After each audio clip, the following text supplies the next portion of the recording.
YouTube, Instagram, Twitter, TikTok. Aujourd'hui, les téléphones sont remplis de ces réseaux sociaux. Et après chaque heure passée sur ton téléphone, tu te poses la même question. Pourquoi? C'est pourtant très simple. Tu es addict à ton téléphone sans même t'en rendre compte. En moyenne, les Français passent 4 heures par jour sur leur téléphone, soit 1460 heures par an. J'ai moi-même été addict à mon téléphone et je ne pourrai jamais rattraper le temps perdu. Je vais donc vous expliquer comment arrêter d'être addict à votre téléphone. Tu as peut-être envie d'arrêter, mais tu n'as pas encore trouvé de raison valable pour le faire. Je ne peux pas t'expliquer comment mieux la trouver que par le biais de mon expérience. Alors pourquoi j'ai arrêté? La folie, c'est de faire toujours la même chose et de s'attendre à un résultat différent. Eh bien figure-toi qu'à ce moment-là de ma vie, j'étais fou. Et conscient de cette folie, je ne pouvais m'empêcher de rager face à ma faiblesse. C'est tous ces moments perdus, toutes ces occasions ratées qui m'ont fait sortir de la prison dans laquelle je m'étais mise. Avec le temps, j'avais fini par comprendre tout ce que je venais de perdre. Et je ne tenais pas le moins du monde à en perdre davantage. C'est donc la conscience de cette addiction qui m'a fait réagir et m'a fait trouver ce pourquoi. Honnêtement, je ne sais pas comment cet éclair de lucidité m'est venu,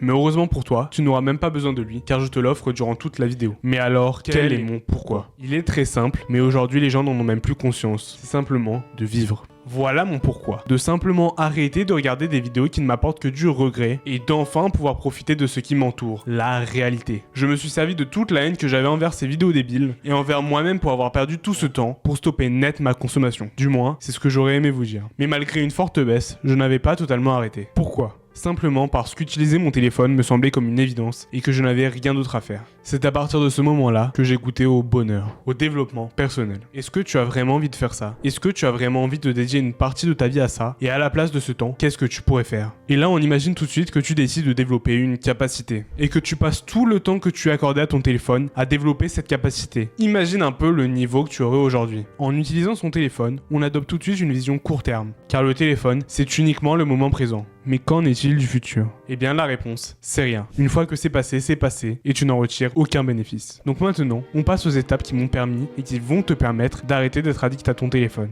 Coupe tes notifications. Chaque notification est un déclencheur du besoin superficiel que tu t'es créé. Je vois une notification, j'ai besoin d'aller sur mon téléphone. Ces notifications vont jouer avec tes récepteurs de dopamine et ton système de récompense. Ce qui veut dire que ton cerveau a assimilé la notification à une récompense et que le simple fait d'en recevoir une va déclencher une envie profonde d'aller la consulter. Car tu comprends, ça peut être urgent. On est donc constamment interrompu dans ce qu'on est en train de faire et on perd alors notre concentration. Une fois cette concentration perdue, il te faut 15 à 30 minutes pour la retrouver, soit 15 à 30 minutes de productivité perdue. Si l'on estime que tu perds ta concentration une fois par jour pendant une semaine, c'est 2h37 de productivité perdue. Après avoir coupé tes notifications, tu ne ressentiras plus le besoin d'aller sur les applications qui t'appellent, car ces appels n'existeront plus. Supprime les réseaux sociaux. Tristement connu de tous, c'est un cercle vicieux destiné à nous réduire à l'état de larve.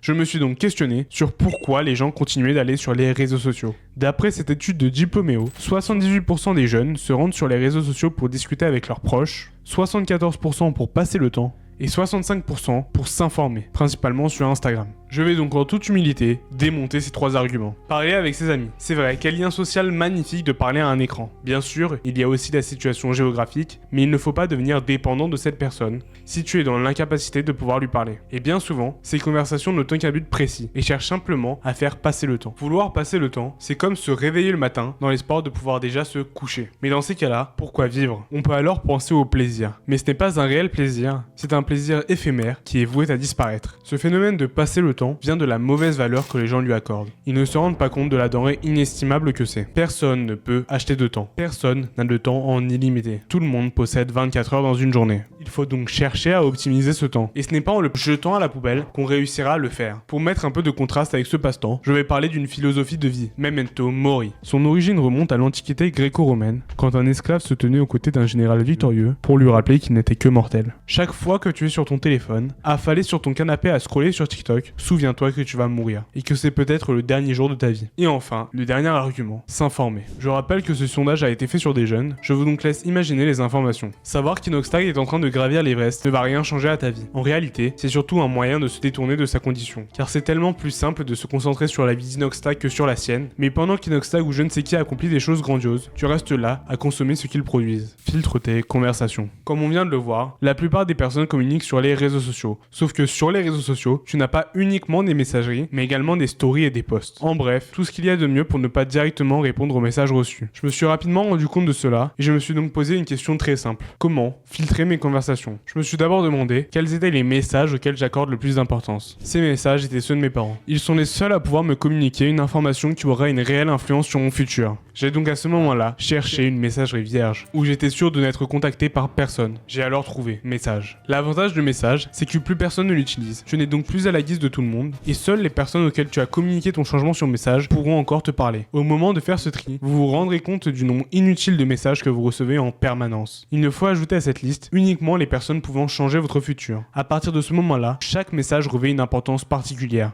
Trouve quelque chose à faire. Cela peut paraître ridicule dit comme ça, mais si tu es sur ton téléphone, c'est pour une bonne raison. Tu ne trouves pas d'autre chose à faire. Donc forcément, tu vas avoir beaucoup plus de facilité à sauter sur ton téléphone plutôt que de chercher ce que tu pourrais accomplir. Le problème, c'est que si ta façon de penser ne change pas et que tu accomplis sans réel but des actions censées te développer, tu vas vite retomber dans tes vieilles mauvaises habitudes. Il faut donc là changer. Changer cette façon de penser qui t'a conduit à cette addiction. Pour cela, je te recommande fortement de lire des livres afin d'être totalement déconnecté. Mais si tu préfères y aller plus lentement, je ne peux que te recommander mes vidéos. Une fois que tu auras totalement transformé ta façon de penser, cela ne sera plus qu'une question de temps avant que tu cherches à te développer, par le biais d'activités telles que le sport, la lecture, l'écriture, les douches froides, et j'en passe. Une fois ces actions mises en place, tu goûteras enfin au vrai bonheur et tu regarderas avec déni tout le temps passé sur ton téléphone. Les extensions. Malgré tout ce que je viens de dire, il y a de fortes chances que par habitude, tu continues d'aller sur ton téléphone. Il faut donc mettre un maximum d'écart entre toi et ton téléphone. Et pour ça, rien de tel que les extensions. On a tout d'abord les bloqueurs de sites. Il faut tout d'abord supprimer toutes les applications indésirables pour être forcé d'aller sur Safari afin de les consulter. Pour ma part, j'utilise Blankpage pour YouTube et Blockseed pour PC. Il faut que tu les rendes les moins attirants possibles. Il y a par exemple Anouk sur PC qui rend l'interface de YouTube totalement dégueulasse. Et voilà, après ces précieux conseils, tu as toutes les cartes en main pour stopper cette addiction. Et il ne te reste plus qu'à agir.